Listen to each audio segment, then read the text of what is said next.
चलिए एक छोटा सा एक्सपेरिमेंट करते हैं। आप एक सेकंड के लिए अपनी आंख बंद कीजिए।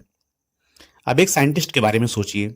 एक ऐसा साइंटिस्ट जिसने लैब कोट पहना है और वो कॉम्प्लेक्स इक्वेशन सॉल्व कर रहा है। अब आंखें खोलिए और सच बताइए, आपके दिमाग में जो इमेज आई, क्या वो एक पुरुष था, शायद आइंस्टीन जैसा दिखने वाला कोई बुजुर्ग, या फिर कोई महिला थी? अगर आपने एक पुरुष का चेहरा इमेजिन किया तो घबराइए मत। ये आपकी गलती नहीं है। ये आपके दिमाग का एक पुराना फीचर है जिसे हम स्टीरियोटाइपिंग या रूढ़िवादी विचारधारा कहते हैं। हमने लोगों को अक्सर बोलते सुना है कि मैं तो बहुत ओपन माइंडेड हूँ, मैं ऐसा नहीं सोचता। पर सच तो ये है कि हम सब कहीं ना कहीं स्टीरियोटाइप करते हैं। बस फर्क इतना है कि कुछ लोग जानबूझकर करते हैं और कुछ लोग अनजाने में। लेकिन आज हम सिर्फ साइंटिस्ट की बात नहीं करेंगे। आज हम बात करेंगे उस खतरनाक पैटर्न की जिसने हमारे समाज में उथल पुथल मचा रखा है। एक ऐसा पैटर्न जहां डर और नफरत के बीच की लाइन धुंधली हो चुकी है। Welcome to the restless mind, और आज हम डिस्कस करेंगे साइकोलॉजी बिहाइंड स्टीरियोटाइपिंग। अगर आपको मेरा कंटेंट पसंद है तो आगे की वीडियोस के लिए चैनल को सब्सक्राइब कर लीजिए।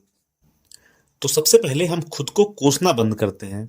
स्टीरियोटाइपिंग शुरू में कोई बुराई नहीं थी, ये एक सर्वाइवल टैक्टिक थी, मतलब जिंदा रहने की युक्ति। स्टीरियोटाइपिंग हमेशा हवा में नहीं होती, ये पैटर्न से बनती है। और पैटर्न कोई बुरी चीज नहीं है, ये एक सर्वाइवल मैकेनिज्म है। पैटर्न हमारे जीवन का अहम हिस्सा है। इमेजिन कीजिए, अगर आप हर बार आग को देखकर ये सोचने बैठ जाएं कि क्या ये गर्म है या ठंडी, तो आप जल जाएंगे। आपका दिमाग एक पैटर्न बनाता है। आग मतलब खतरा, मतलब इससे दूर रहो। ये पैटर्न हमें तेजी से फैसला लेने में मदद करते हैं, हमें सेफ रखते हैं, हमारे जॉब में हेल्प करते हैं, यहाँ तक कि हमारे डेली लाइफ में भी हमें हेल्प करते हैं। हम हर चीज को पैटर्न से ही समझते हैं, चाहे वो मौसम हो, रास्ता हो या फिर खतरा हो। बिना पैटर्न बनाए जीवन काफी मुश्किल हो जाएगा। तो प्रॉब्लम पैटर्न में नहीं, उसके एप्लीकेशन में है। जब हम यही खतरे वाला पैटर्न किसी खास ग्रुप के लोगों पर लगा देते हैं बिना उन्हें जाने, तो वो स्टीरियोटाइपिंग बन जाता है। इमेजिन कीजिए, आप हजारों साल पहले जंगल में हैं, झाड़ियों में कुछ हिलता है। अब आपके पास सोचने का टाइम नहीं है कि वो शेर है या फिर आपका दोस्त। आपको तुरंत फैसला लेना है, मैं खतरे में हूं या फिर सुरक्षित हूं। इसलिए हमारे दिमाग ने कैटेगरीज बनाना सीख लिया। अगर कोई बड़ी चीज है और उसके तेज दांत हैं, तो वो दुश्मन है, मतलब कि उससे भागना है।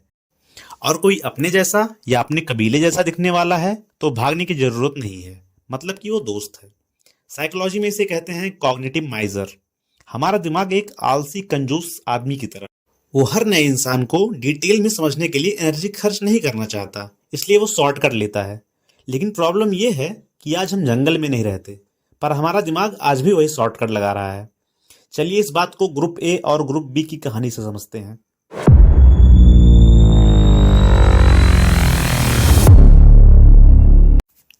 मान लीजिए दो ग्रुप्स हैं, ए और बी। ये ग्रुप्स किसी चीज से भी संबंधित हो सकते हैं, धर्म, जाति, नस्ल, रंग या फिर जेंडर। अगर ग्रुप ए के लोग लगातार देखते हैं कि आसपास जो क्राइम हो रहा है उसमें ग्रुप बी के लोग ज्यादा शामिल हैं। ग्रुप ए के लोग भी क्राइम करते हैं, लेकिन या तो मीडिया उन्हें हाईलाइट नहीं करती या फिर ग्रुप बी के मुकाबले थोड़ा कम करते हैं। तो धीरे धीरे ग्रुप ए वालों का दिमाग एक पैटर्न बना लेता है। उन्हें लगता है कि ग्रुप बी के लोग खतरनाक हैं।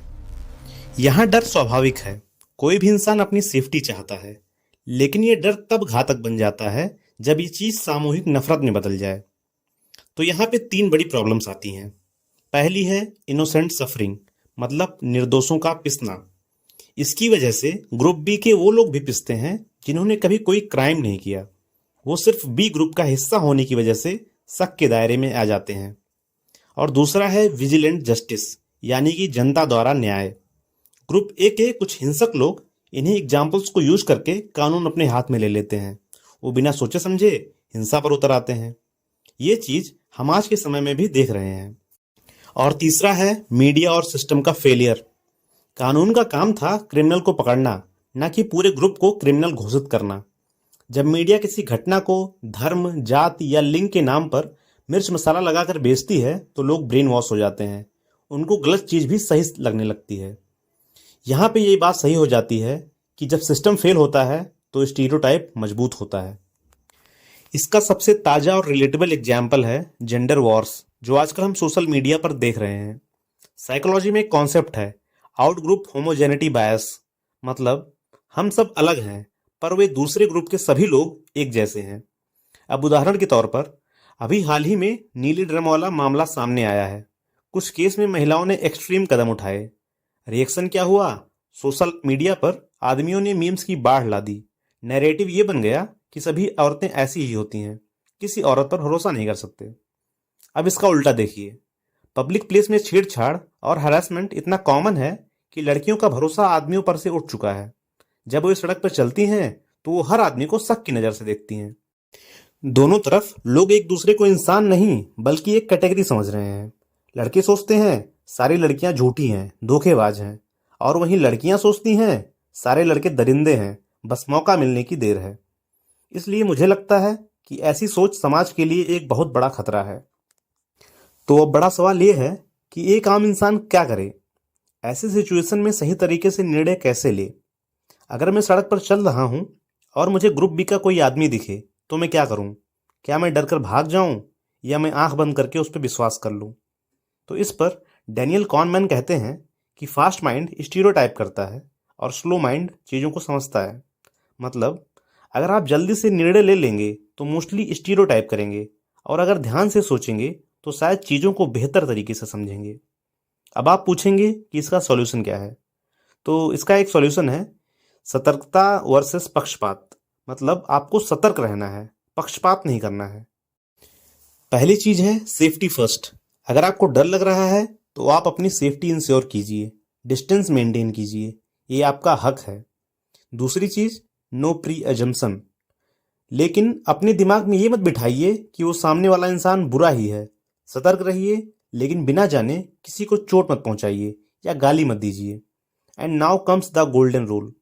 जब भी आप किसी नए इंसान को देखें तो रुकिए, खुद से पूछिए क्या मैं इसे जानता हूं या मैं बस इसके बारे में अनुमान ही लगा रहा हूं कि ये कैसा होगा। अगर आपको लगता है कि XYZ ग्रुप के लोग बुरे होते हैं तो कोशिश कीजिए उस ग्रुप के अच्छे लोगों से मिलने की। क्या पता कुछ नई चीज़ें आपको जानने को मिले, क्योंकि रियलिटी अक्सर हमारे डर से अलग होती है। अगर आपको मिलना नहीं है तब भी ठीक है, लेकिन किसी को इस वजह से मत पीटिए क्योंकि वो आपके ग्रुप का नहीं है। तो दोस्तों, स्टीरियोटाइपिंग आलसी दिमाग की निशानी है। कानून व्यवस्था को अपना काम करना होगा, मीडिया को जिम्मेदारी लेनी होगी, लेकिन सबसे पहले हमें अपना मेंटल सॉफ्टवेयर अपडेट करना होगा। अगली बार जब दिमाग बोले ये लोग तो ऐसे ही होते हैं या लड़कियां या लड़के तो ऐसे ही होते हैं, तो खुद को याद दिलाना होगा, क्योंकि सब लोग ऐसे नहीं होते बल्कि कुछ लोग ऐसे होते हैं। अगर ये वीडियो आपके सोचने का नज़रिया बदल पाया तो लाइक करें और कमेंट्स में बताएं वो कौन सा स्टीरियोटाइप है जो आपने फेस किया है। Let's talk it openly. Stay safe and stay restless. Subscribe for more.